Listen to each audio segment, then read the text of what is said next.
ওরে আল্লাহ, ছি ছি, ঘরটা কি হয়ে আছে, জঘন্য হয়ে আছে। এখন ঘরটা কে ঠিক করবে? আপনারা কেউ এসে ঠিক করে দিয়ে যান না গো প্লিজ। তো আসসালামু আলাইকুম সবাইকে, সবাই কেমন আছেন? আশা করি ভালো আছেন। আমি অনেক ভালো আছি আলহামদুলিল্লাহ। তো এই যে সকাল সকালে করে জঘন্য হয়ে আছে বিছান কেতা সব, দেখেন এখন চেঞ্জ করে নেবো আর কি, পাল্টে নিবো আর কি। ঠিক আছে, বিছানটা এখন চাদর মাদর যা আছে সব পরিষ্কার করে পাল্টায় নতুনভাবে পায়রা টাইরা, তারপরে যে লাস্ট ফিনিশিং একদম দেখলেন কেমন লাগছে। গরিব শরীফের মানুষের ঘর কেমন আর লাগবে, যেটা লাগবে আমার কাছে অনেক ভালো লাগে, কারণ আমার ঘর টর আমার বিছান কাটা আমাকে অনেক ভালো লাগে। কারো ভালো লাগুক চাইতে না লাগুক, এদিকে দেখেন, এই লাদি বুদিকে দেখেন, একদম ঘুটনি, একদম ঘুটনি ঘুটনি একবারে দুয়ারে আইসা, মানে আমি এখন ঘরটা পরিষ্কার করছি, আগা দিকে এসে বসে গেছে একবারে স্পেশাল করে। আর এদিকে কি রান্না করব, কি যেন রান্না করব ভুললে তো গেছি, কি এই যে শাক রান্না করছি, শাক শাক কে বাবা ফের হাসবেন না, ভুললে নাই, এমনি মিছা কথা কইরা একটু যোগ করলাম।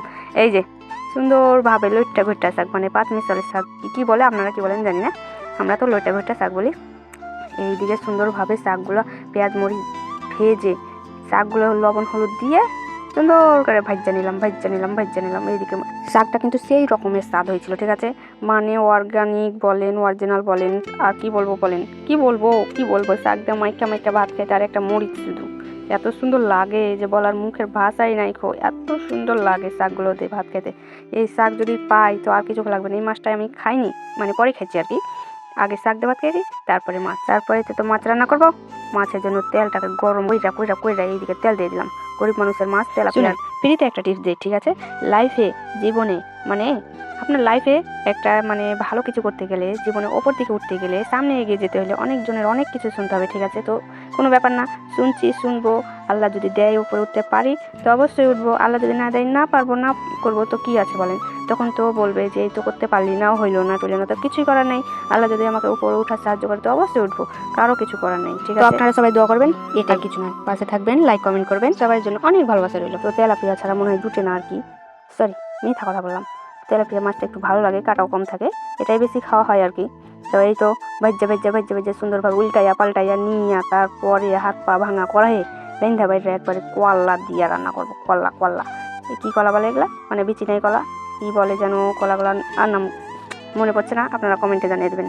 এই যে মাছগুলো কড়া করে ভাজ্যা নিয়ে তারপরে মশলা কষিয়া পালা দিয়া রাঁধুন কইরে রান্ধা নিব।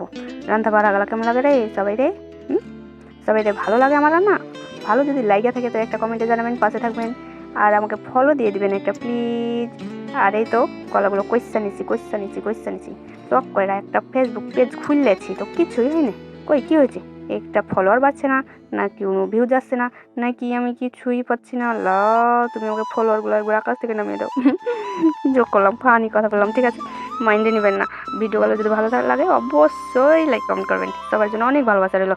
আর এই যে আমার কলাগুলো ফুটে আসছে, প্রায় হাফ সিদ্ধ হয়ে গেছে, এখন মাছগুলো দিয়ে ফাটাম করে ফুটিয়া তারপরে নামিয়ে ফেলবো, ঠিক আছে। তারপরে এই মাছ দিয়ে কলা রান্না করে এত মজা লাগে, তার সাথে একটা টমেটো দিয়েছি, কেউ কি টমেটো দেয় কিনা জানি না, আমার ছিল আমি টমেটো দিয়ে দিচ্ছি, ঠিক আছে। তারপরে তো এইদিকে নাড়াচাড়া কইরা এই যে এখন ঢাকনা দিয়ে ঢাইকে দেবো।